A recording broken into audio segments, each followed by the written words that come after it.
안녕하세요. 배당의 민족입니다. 새로운 정부가 들어서면서 증시 부양 정책이 쏟아져 나오고 있는 모습입니다. 특히 주주환원에 대한 목소리가 커지면서 배당 투자자들은 배당 분리과세, 자사주 소각 의무화 등 관심을 기울일 만한 법안들이 발표되고 있는 상황입니다. 이로 인해 과거에는 배당금을 많이 지급하는 커버드콜 ETF가 인기를 끌었다면 최근에는 자사주를 많이 보유하고 있어서 소각에 대한 기대감이 높거나 높은 배당 성향을 유지하고 있는 기업들을 포함한 월배당 ETF가 출시되고 있는 모습입니다. 그래서 오늘은 9월 23일에 신규 상장될 솔 코리아 고배당 ETF에 대해 알아보고 인기가 많은 고배당 ETF들과 간단하게 비교를 해보는 시간을 가져보겠습니다. 솔 코리아 고배당 ETF는 현대차, 신한지주 등 우량하면서 고배당을 지급하고 있는 기업 30개로 구성된 ETF입니다. 배당 성장을 보여왔고 세금이 없는 감액 배당 등을 기준으로 실제 배당 투자자들의 수익률을 극대화하는 데 초점을 둔 ETF입니다. 분리과세 혜택을 받을 것으로 예상되는 고배당 기업을 포함하고 있고 비과세 배당인 감액 배당 기업도 포함하고 있는 ETF라고 할 수 있습니다. 분리과세에 대한 법안을 확인해보면 전년 대비 배당이 줄지 않고 배당 성향이 40% 이상이거나 배당 성향이 25% 이상이면서 직전 3년 평균 대비 배당이 5% 이상 증가한 경우 분리과세 혜택을 받을 수 있다는 내용입니다. 기존에는 배당 소득으로 2천만 원을 넘기면 종합소득과 합산되어 세금이 부과되고 건강보험료가 인상하는 결과를 맞이했을 겁니다. 배당 분리과세에 해당하는 기업에 투자를 해서 배당금을 받을 경우 종합소득과 합산되지 않고 분리과세이기 때문에 건강보험료 인상도 피할 수 있는 법안이라고 할 수 있습니다. 감액배당에 대한 내용도 확인을 해보겠습니다. 감액배당은 기업이 쌓아둔 자본준비금을 이익잉여금으로 전입하여 주주들에게 배당을 하는 방식이고 이렇게 배당금을 받게 되면 배당소득세가 부과되지 않는 방식이라고 할 수 있습니다.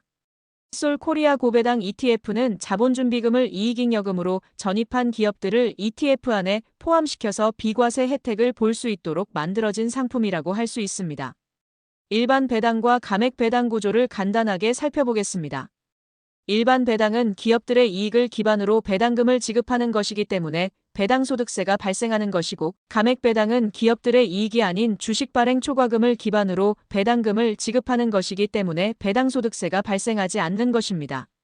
다음은 솔 코리아 고배당 ETF의 구성 종목을 확인해 보겠습니다. 과거부터 높은 배당 수익률과 꾸준한 배당 성장을 보여온 우리금융지주, 하나금융지주 등 분리과세 혜택을 누릴 수 있는 기업들을 많이 포함하고 있는 모습입니다. 또한 우리금융지주, 현대엘리베이터, 대신증권 등 감액 배당을 할 것으로 예상되거나 감액 배당을 하겠다고 미리 공시한 기업들도 포함되어 있는 모습입니다. 게다가 구성 종목을 보면 아시다시피 과거부터 안정적이거나 고배당을 보여온 기업들 위주로 구성되어 있는 것도 확인할 수 있습니다. 솔 코리아 고배당 ETF는 30개 기업으로 구성될 예정이기 때문에 추가적으로 확인해 보겠습니다. 대부분이 금융, 보험, 증권으로 이루어져 있지만 GS, LG, 영원무역홀딩스와 같이 지주회사도 포함되어 있는 모습이고 리노공업, DN오토모티브, 한전 KPS와 같이 주가 상승도 기대를 해볼 법한 기업들도 포함되어 있는 것을 확인할 수 있습니다. 개인적으로 솔 코리아 고배당 ETF를 보면 안정적이고 매력적인 배당주들로 구성되어 있고 배당 분리과세나 감액 배당 혜택을 받을 수 있을 것으로 예상되는 기업들이 포함되어 있기 때문에 딱히 흠잡을 곳은 없어 보이나 통신사가 포함되어 있지 않은 것이 조금 아쉽다고 할 수 있습니다. 다음은 솔 코리아 고배당 ETF와 국내 고배당 ETF의 상위 구성 종목을 비교해 보겠습니다. 상위 구성 종목 15개 기업을 보면 중복되는 기업이 많은 것을 확인할 수 있습니다. 보유하고 있는 비중의 차이가 있을 뿐 전체적인 구성 종목을 보면 중복되는 기업이 많기 때문에 오랜 기간 배당 투자를 해오신 분들이라면 보유하고 있는 ETF를 매도하고 갈아탈 필요는 없다고 생각됩니다. 다만 앞에서도 말씀드렸듯이 솔 코리아 고배당 ETF에는 통신사가 포함되지 않았고 상위 구성 종목 중에서 금융, 보험, 증권 기업이 많이 포함되어 있는 것을 참고하셔서 투자를 결정해 보시면 좋을 것 같습니다. 다음은 앞에서 확인한 고배당 ETF들이 추종하는 지수를 비교해 보겠습니다. 솔 코리아 고배당 ETF는 FN 가이드 코리아 고배당 지수를 추종하고 있습니다. 최근 3년 수익률을 비교해보면 키움 고배당 ETF가 추종하는 지수가 가장 좋은 수익률을 보이고 있습니다. 두 번째로는 플러스 고배당주 ETF가 추종하는 지수가 좋은 수익률을 보였고, 세 번째로 솔코리아 고배당 ETF가 추종하는 지수가 좋은 수익률을 보여온 것을 확인할 수 있습니다. 2025년 9월 19일 기준 4개 ETF 모두 PBR이 1배도 되지 않는 모습을 보이고 있고, PER도 비슷한 모습을 보여주고 있기 때문에 과거 수익률만 놓고 본다면 키움 고배당 ETF가 좋은 모습을 보였다고 할 수 있습니다. 다만 4개 ETF의 부채 비율을 본다면 솔코리아 고배당 ETF가 추종하는 지수에 포함된 기업들의 부채 비율이 현저하게 낮은 모습을 보이고 있기 때문에 과거 수익률은 키움 고배당 ETF가 높았지만 앞으로는 다를 수도 있을 것이라고 생각됩니다. 이렇게 생각하는 이유는 배당금의 원천은 기업의 이익이고 부채 비율이 높다면 주주환원보다는 재무구조 개선이 우선시될 것으로 예상되기 때문입니다. 마지막으로 솔코리아 고배당 ETF의 기본 내용을 확인해 보겠습니다.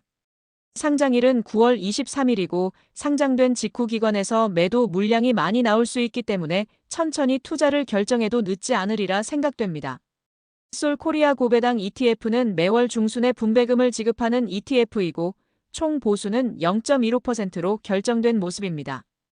총 보수는 0.15%로 결정되었지만 숨겨진 수수료가 있을 수 있으니 상장 이후 꼭 확인을 해보고 투자를 결정해 보시길 바라겠습니다. 지금 보이는 화면은 다른 고배당 ETF들의 수수료입니다. 코덱스 고배당주도 총 보수는 0.3%로 출시되었지만 실제 비용은 0.5%가 넘어가고 있고 플러스 고배당주 키움 고배당도 자산운용사에서 공시한 보수보다 높은 수수료가 부과되고 있는 것이 사실입니다.